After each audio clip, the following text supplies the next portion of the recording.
Let's get the latest developments on suspended Bamban Mayor Alice Guo. We have with us her legal counsel, Attorney Stephen David. Good morning, Attorney. Thanks for joining us again. Good morning. Good morning, Angela. Angela. Yes. Morning. Opo, syempre unang-una, gusto po natin i-confirm, can we confirm that Mayor Alice Guo is still here in the Philippines? Well, 2 days ago, usap na sa akin Nako. sa Pilipinas. So, wala naman siguro reason para hindi ko siya paniwalaan. Tsaka ng Bureau of Immigration na nandito pa rin naman siya sa Pilipinas. Sa pag-uusap po nyo, attorney, was surrender at the table. Did you pinayuhan nyo ba siya about what is happening? And of course, may pending kang supposedly pinag-uusapan ng COMELEC, also a possible misrepresentation case.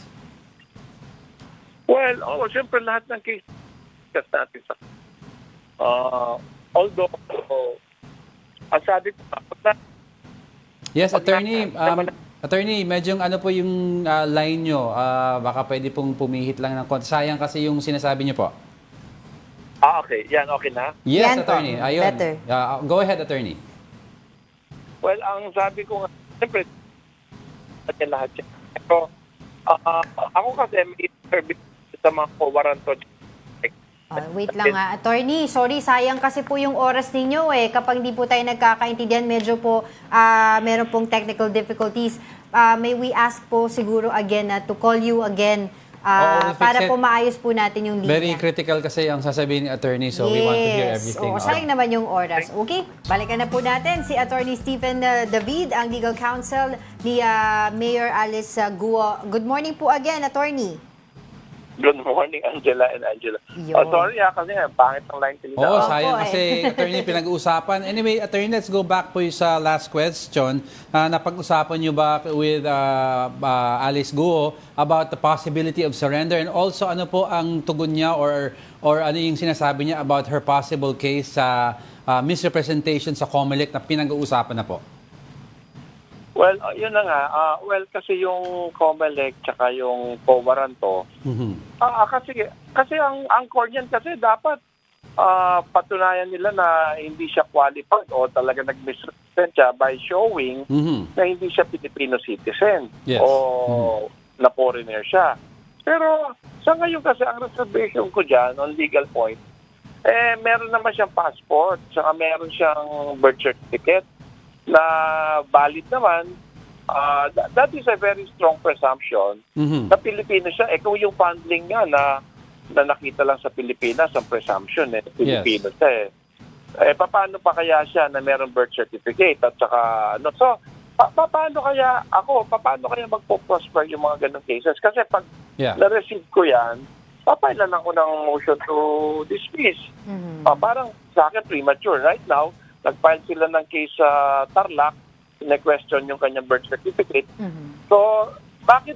Ako kasi mas maganda kung inantay nila yun Kung talagang hindi siya Pilipino, lalabas naman yan sa decision ng korte na hindi valid yung kanyang birth certificate tsaka passport. Then siguro that's the time na pwede nila sabihin na may usurpation siya, may misrepresentation siya.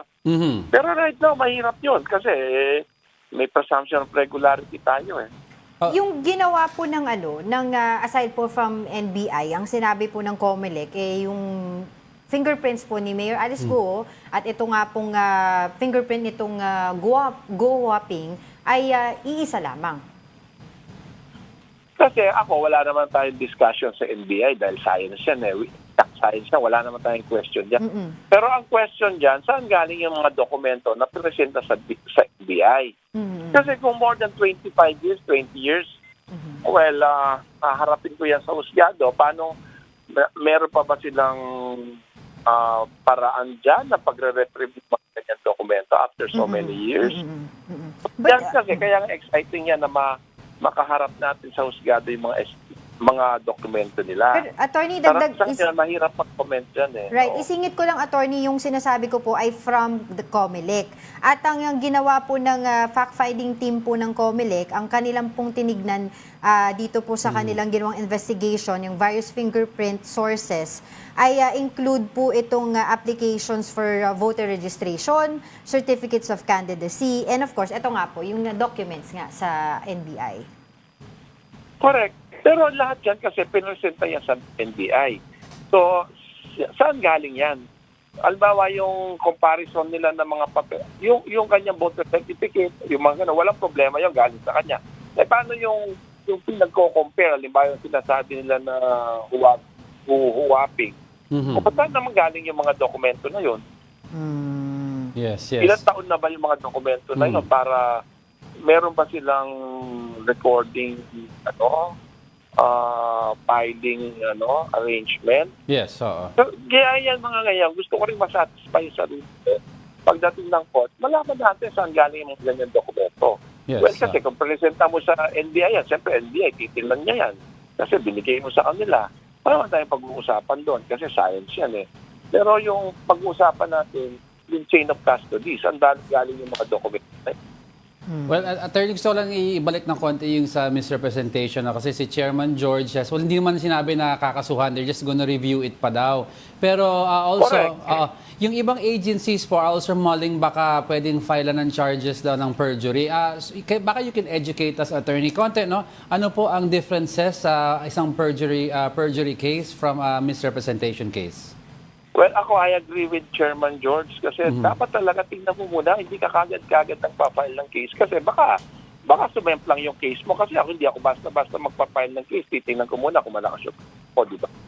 Well, yung perjury kasi pag napatunayan mong nagsisinungaling. Kumbaga, itong dokumento na to versus sa dokumento na to talaga consistent talaga at may magsasabi talaga na mga fake to.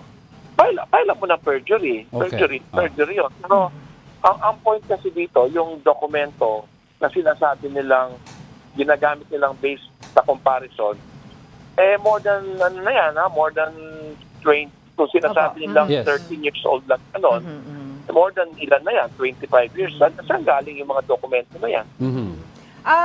Sabi niyo po, nakausap niyo si Mayor 2 days ago and sabi niya po, nasa Pilipinas pa siya. What else po yung pinag-usapan ninyo if you're at liberty to discuss that with us? Well, basically, hindi ko pwedeng i-discuss yung detail. Pero siyempre yung mga defenses niya at saka yung mga strategy namin paano haharapin niya. Yung pagpo-post po niya ng ang tawag po dito ng mga post po niya sa Facebook nung mga nakaraang linggo at sinabi nga po ni Senator Risa Ontiveros mas marami pa siyang attendance sa Facebook kaysa po sa hearing. Did she ask you po na kung po pwede siya mag-post sa social media niya or basta lang po niya ginawa yun?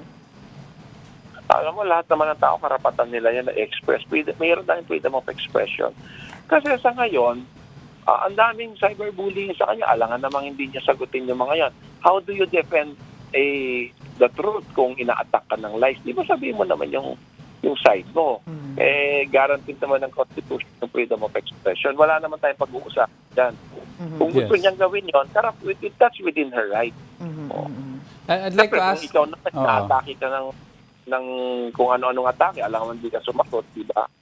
Yes, that's right. Attorney, gusto ko rin tanungin, di ba, ang dami-dami kasing pinag-uusapan about this case. Kamusta na po ang mental health ni suspended mayor? And is surrendering an option po in case all these charges are officially filed, if they are filed? Oh, well, syempre, ako kasi as a lawyer, kasi I will never advocate yung fugitive. Kasi sayang naman yung buhay mo kung magtatago. Anong klaseng buhay naman na tatago ka, di ba? Samantala, kayang-kaya naman nating harapin yan. In fact, ako, tiwala naman ako sa depensa.